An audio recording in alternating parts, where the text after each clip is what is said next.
This is John for Global Traveler. Today I'm talking travel with Hall of Fame musician Dave Mason. How are you, sir? I'm good, thank you. We're going to talk about your book. Fantastic book. I had the pleasure of actually getting an advanced copy. It's an amazing book. We're going to talk about that. First, I want to get a little background. Um, how did you start in music, and how did you know? How did you have the confidence to start? Seemed like a good idea.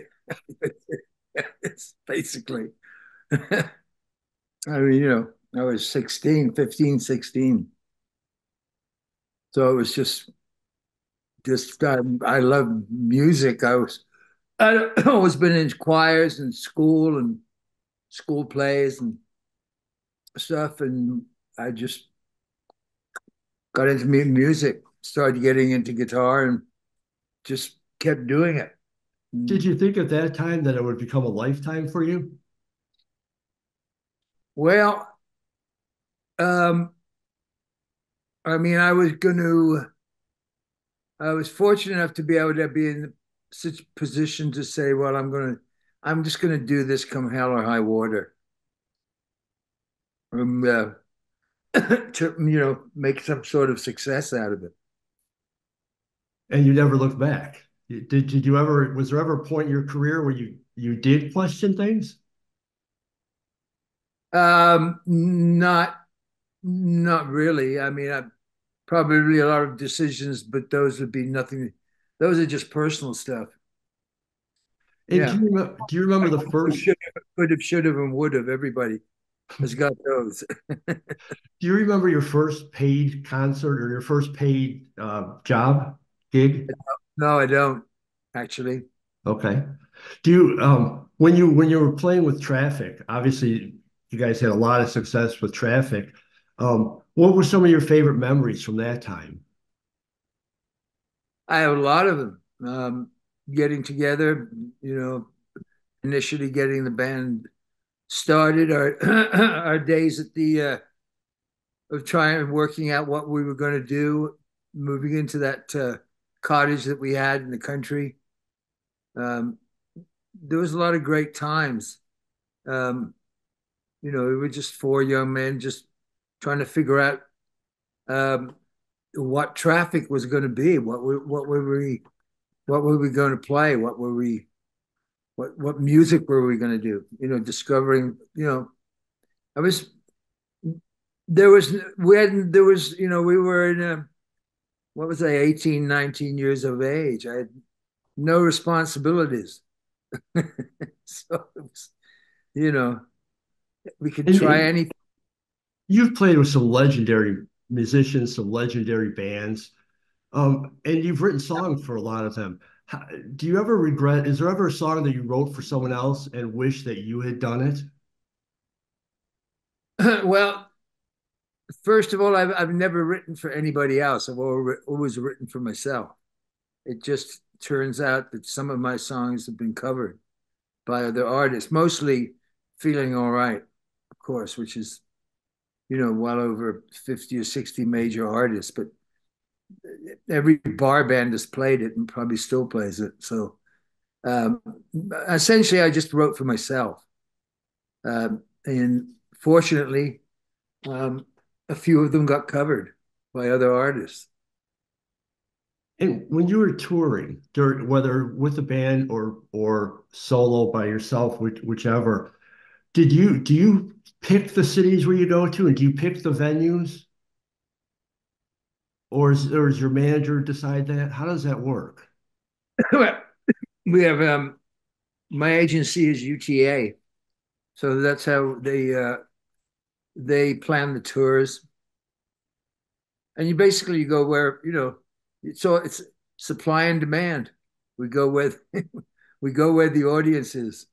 Hopefully, And try to plan it so that we're not doing shows that are 1,000 miles apart. So it's a little, it becomes a little bit of a, there have to be some work and thought put into it so that so that we're not driving incredibly long distances between gigs. sure, sure. Yeah. And for your song list or your set list, do you have different song lists for different cities? Like, are there certain cities? No, No. no. Do you find that the audiences react differently though to certain songs? Oh, absolutely. It depends on what they, some people react to one song might not react as much in the next city, but mostly pretty much it's the reaction to the. I mean, I have an incredible band, and the songs that we put in there, it's pretty much people are. Um, it's pretty uniform wherever we play. Do you get to see any of the cities at all while you're, when you're, it's all No, just to the venue and out? we're just there for one night. So does it all become a blur at all at some point then? Um, Does it become a blur, honey? Yeah, you used to. Well, let's talk about your book now. No, you know, it's the road. Let's talk about your book. Sure. As I said, I had the pleasure of getting an advanced copy. I read it in a couple of days. It's a thick book, but it's an amazing book. There was some stuff in there that had to be hard to relive. I mean, you're open, you're honest in that book, and I thought it was a fantastic. Was it difficult for you to relive some of those moments? No, no, I tried to make it as open and honest as possible. Basically, I tried to write about my journey. It just, it's just that my journey incorporates a number of musical highlights and and situations that most normal people would not find themselves in. So, Did you learn anything about yourself while you were writing the book? not really. I mean, I knew I'd gone through it, I'd lived it, I knew could I have done some things differently? Sure. Did it bring up some old good memories? Like, were you talking to some old bandmates, some old fellow musicians? Well, yeah, I mean, the current, I mean, a lot of the people some of the, at least some of them that I've recorded with and played with are no longer here. Um, and, you just sort of connect with, as far as other band members and musicians, you sort of reconnect with them very infrequently. It's not like um, an ongoing relationship. And obviously, you've seen a copy of your book. You've at least seen a prototype. Looking at the book and judging your whole career, do you look back and like it's kind of an unbelievable, it is an unbelievable career and life you've led. Well, looking back at it, yes, I guess so. Otherwise, I mean, I don't really look back too much unless I'm doing something like this, an interview. Okay. But in doing the book, yeah, it's. I mean, I've been in a lot of situations, sort of the everywhere man, um, and yeah. Otherwise, as I say, I don't really stop to think about it too much. So, in all of your travels, is there any, you're on the road a lot when you're touring. Is there any special thing that you need to bring? I always need to bring this with me not necessarily an instrument or anything like that, but just something that you always have to, whether it's a book or anything like that, that you have to bring on the road with you? My wife and the dog. Good choices.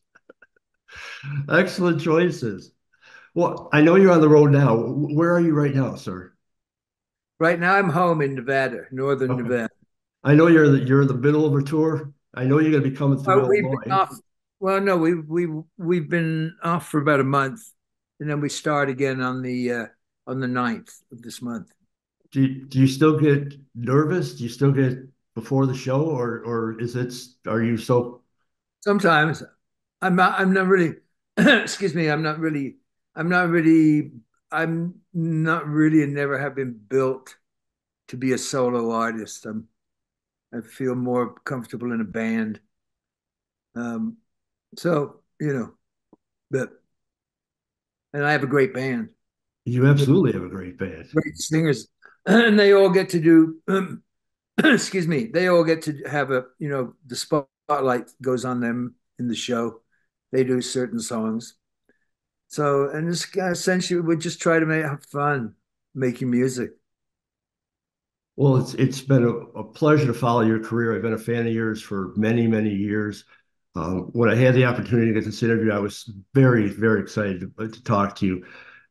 When I got to read the book, I was even more excited. It's really an amazing book. You've had an amazing career, starting with traffic, going all the way through now.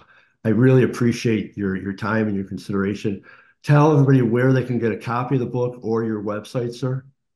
They can go to the website, which is davemasonmusic.com. If you're going, the book's not officially released until September, but we do have it on the road with us. So if you're going to a concert, uh, please pick up a copy, and I will be at the end of the shows. I usually come out and sign for people anyway. So, but otherwise, davemasonmusic.com. Well, I encourage everyone to check out the book. As I said, it's only you know and I know, and it was an amazing read. Again, thank you very much for your time, sir, and good luck Well, on the tour. thank you. Thank you. Take care. Bye. Bye bye.